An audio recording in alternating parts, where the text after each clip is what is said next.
I'll apologize for this sermon before I give it, because I have a feeling I'm going to go all over the place today. I just told Fran before I walked up here, I said I have 3 different sermons in my head, and I'm going to try to just give you one. As I listen to this gospel today, particularly, we have Jesus quoting from the scriptures, talking about a land that is overshadowed by death, where there's a need for sunshine and brightness and light.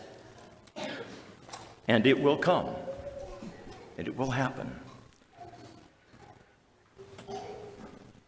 Today, Jesus goes to gather those who are going to walk this journey with him down this road to death. But it's a road to life. And he's hand-picking these apostles along the way. And they are fishermen, making a living at fishing. But Jesus invites them into a different kind of fishing, and he makes it very clear. From now on, you will not be fishing for fish. You will be fishing for men and women. An invitation to happiness, maybe.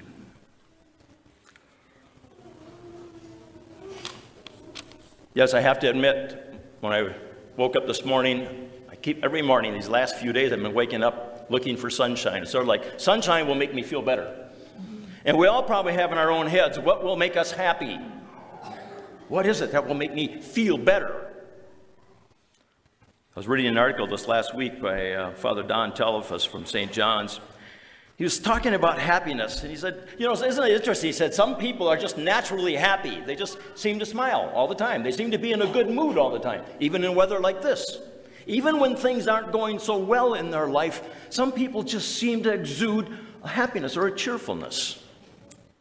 And he said, what I've discovered, he said, in life is that those people who are out looking for happiness, trying to be happy, never seem to find it because they're looking for this happiness in things.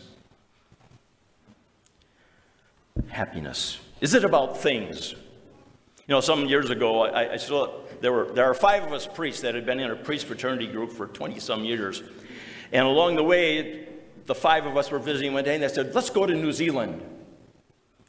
Now, I'm not a big person on going on vacations to look at scenery or if I can go there to go fishing or to go hunting or go canoeing or scuba diving, I'm fine with it. To go there just to look and walk and enjoy the scenery, I'm not into that. And so those guys all wanted to go to New Zealand, which I've had a dream to go to New Zealand. Sort of like going to New Zealand would make me happy. You know why? Because they have the largest trout in the world. And some of the most beautiful trout streams ever. And it's in gorgeous country. And I told those guys before we left, I said, you know what? I will go on this trip with you, but you got to let me go fishing. So if you guys want to go off and look at the penguins, or if you want to go off and hike up through the hills, go for it. But I want those days, I want to be able to go fishing. I'll start out the day with you, and I'll end it with you and have supper with you, but during the day, I want to be fishing. So I had this whole trip. We knew where we were going to be each day, and I looked at the streams in that part of New Zealand and the South Island and through Christchurch and all the way up the other side of the island and up to the North Island. I had these lakes and places picked out and had a couple of guides that I was going to connect with. But I have to tell you something. I spent those days alone, fly fishing. Now, some of you who are really into fishing might say, so what? Great. But you know what? I missed those guys during the day when I was fishing. I'd land this 5-pound, well, 4-pound brown trout. I'd land this trout, and there was nobody there to take a picture of me with this fish. And nobody there to enjoy the catching. So I could holler a little bit and, woo, woo, look what I got. I mean, there's something missing when you do that alone. And I am finding out, even as I get older in my own life, I enjoy doing those kinds of things outdoors and stuff more so with other people than I do alone. By the end of the trip, I was looking at penguins and hiking the trails. And I have to tell you, I enjoyed the fishing. It was great. But there was something missing, and I was not with the people in my life. It's one of the biggest fears I have about retirement. I have to tell you honestly, is about missing you people who are part of my life. But then somebody said, so why are you retiring? I said, well, because I want to be with my family, whom I don't get to see as much over in Mankato. And just a couple of weeks ago, I was home, and my niece stopped by with her husband and their 3 little children. I couldn't remember the names of the little children. I baptized all 3 of them. I couldn't remember their names, and I'm like, I need to get reconnected with other people that I love too. But in our lives, is it really about things that make us happy, or is it about relationships? And I'll say, yeah, relationships we talk about with each other, with people.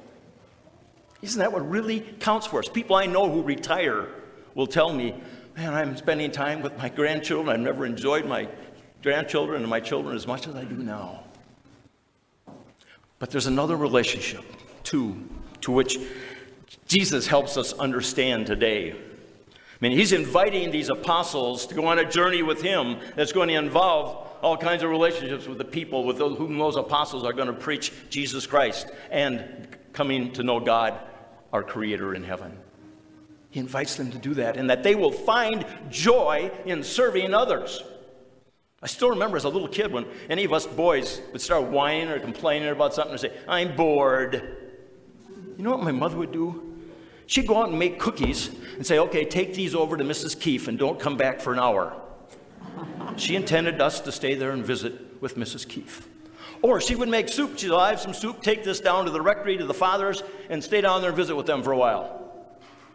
Or, I still remember a Vietnamese family, the Wens, who were very close to our family. She would send a couple, 2, 3 of us boys, go over there and visit with them. And you know what? We'd always come back hopping and skipping and jumping. Feeling good, not even knowing why. Because it was about relationships in our life that bring us life. Jesus knows that, and he sees that in every single one of us. That what really will make us happy is the relationships in our lives, not the things in our life. Particularly the relationship that we are called to have with our God in heaven. Purpose that Jesus came, the reason that Jesus chose his apostles to help us understand how much God loves us through people like Jesus and through people with whom we sit right now who love us already. Isn't that the greatest gift? Those whom we love on this earth. And if I can spend every day thanking God for that, then I will be happy. Father Don Telefus says, here we are in this country, we talk about life, liberty, and the pursuit of happiness. And he's very clear. Don't pursue happiness. Happiness will come to us if we love and care for each other, and we know the love of God, and we believe in it, and we live our lives like that. Then we will just be happy. We don't have to search for it or pursue it. Today we turn to our God. We know that Jesus chose those apostles for a difficult task. But it was about those apostles connecting with the people to whom they ministered, to help them know how much God loved them. And in knowing that love of God, we would truly come to love each other better too.